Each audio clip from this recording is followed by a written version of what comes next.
I'm sure that everyone who watches this video has their own favourite team. It can be a grand of European soccer, a small team from your town, or just a team whose uniform you were given by your mother as a child. Celebrities are also people, and many of them also have a sympathy for this or that soccer team. Welcome to the next episode on the channel Caution Soccer. Today we will show you what teams your favourite celebrities support, and we will tell you the stories of their passion for these clubs. Number 5. Liam and Noel Gallagher's Manchester City. Let's open our top 5 with the Gallagher brothers, founders of the legendary rock band Oasis. These Manchester-based musicians are an integral part of Manchester City's army of fans. They are friends with the club's players and coach, even dedicating several songs to their favourite club. They started cheering for City because of their father's feud with their brothers. In England, club affiliation is part of not only personal, but also family identity. Season tickets are often passed down from generation to generation. Grandfathers take their grandchildren to the stadium, and to suddenly start rooting for a principal rival is a story of near impossibility. That's why Noel and Liam Gallagher would probably be rooting for Manchester United if there hadn't been a conflict in their family. The musician's father, Tommy Gallagher, hated his brothers. They were all Irish who came to Manchester and chose to support United. Noel told The Guardian in a column, "My dad picked City just to piss them off. That was it. No other reason. In fact, Liam and I should rightly have been United fans. My dad would take my little brothers to the Kipax fan stand and sit them on the brick wall at the top of the sector. Me, Liam, and our older brother Paul would huddle with our backs against a large sheet of corrugated asbestos while father retired to the bar with his mates. The first game my dad took me to was Manchester City versus Newcastle," Noel recalled. "I remember we absolutely destroyed Newcastle 5-1, but the only goal I saw was Malcolm McDonald's goal against us.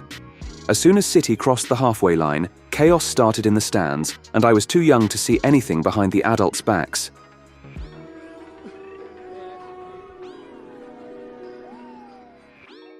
Pep Guardiola, Man City's current coach, fell in love with the Oasis song "Don't Look Back in Anger."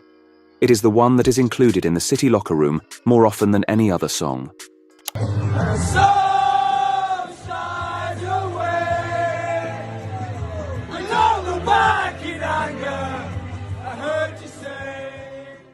Such was the case in December 2017, when City beat United 2-1 and played their favourite track, Louder.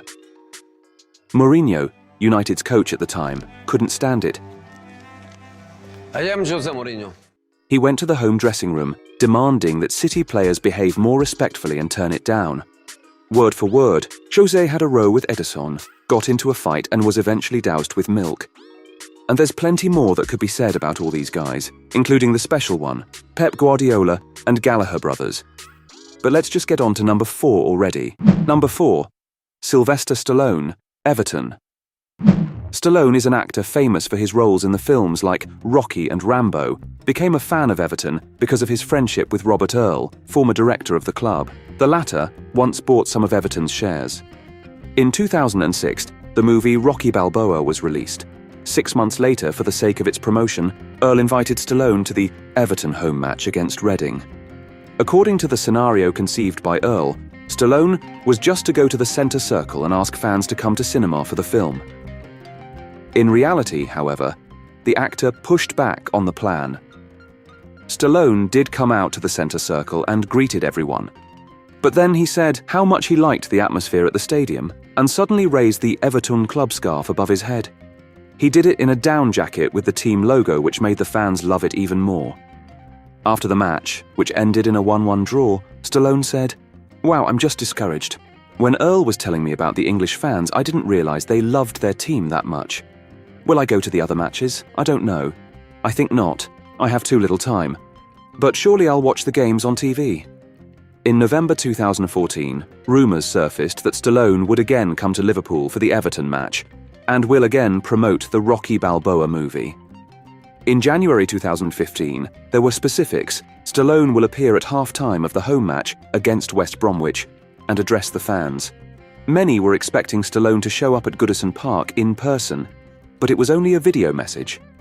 Sly also admitted that he once offered to buy the club but turned it down. Today, soccer is already the sport of the rich, he said. Number 3. Adriano Celentano, Internazionale. Of course we believe that Celentano needs no introduction, but if you still don't know this legend, Italian musician, pop singer, film actor, film director, composer, social activist and TV presenter. Celentano is one of the most successful and influential performers in the history of Italian music. Throughout his career, he has performed about 600 songs, released 44 studio albums with a total circulation of 150 million copies, and starred in more than 40 movies.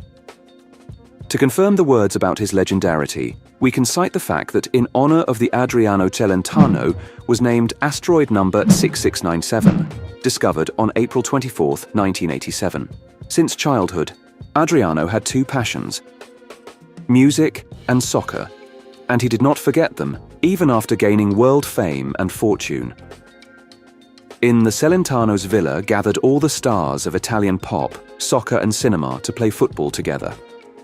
Singer and composer Toto Cutugno recalled how great it was then. To gather on the field a big party, cuss out each other and let off steam. The stars of Calcio, that's how soccer called in Italy, was there too. Captain of Inter and the Italian national team, Sandro Mazzola recalled that he loved to play soccer with Celentano in his youth and would play even in the oratorio of St. Lawrence if Adriano invited. In 2008, Inter celebrated its 100th anniversary. At that time, Celentano had not performed in front of the public for a long 14 years. But the love for the club was too strong, and Adriano returned. He performed the song Il ragazzo della Via Gluck, the boy from Via Gluck, and then knelt down and kissed the stadium lawn to the applause of thousands of fans. Inter president Massimo Moratti came out to Celentano. He wanted to just hand the game shirt to the guest of honor, but Adriano insisted that he also sang. Then, Moretti began to hum the song Sei rimasta sola, You Are Alone, and Celentano picked up. Ora sei rimasta sola, piangi e non ricordi nulla. Moratti later admitted, "Singing with Celentano is like playing soccer with Pele. Just fantastic." Number 2. Hugh Jackman, Norwich City. Hugh Jackman is an American actor who played the role of Wolverine in the X-Men films and starred in the musicals The Untouchables, Les Miserables, and The Greatest Showman.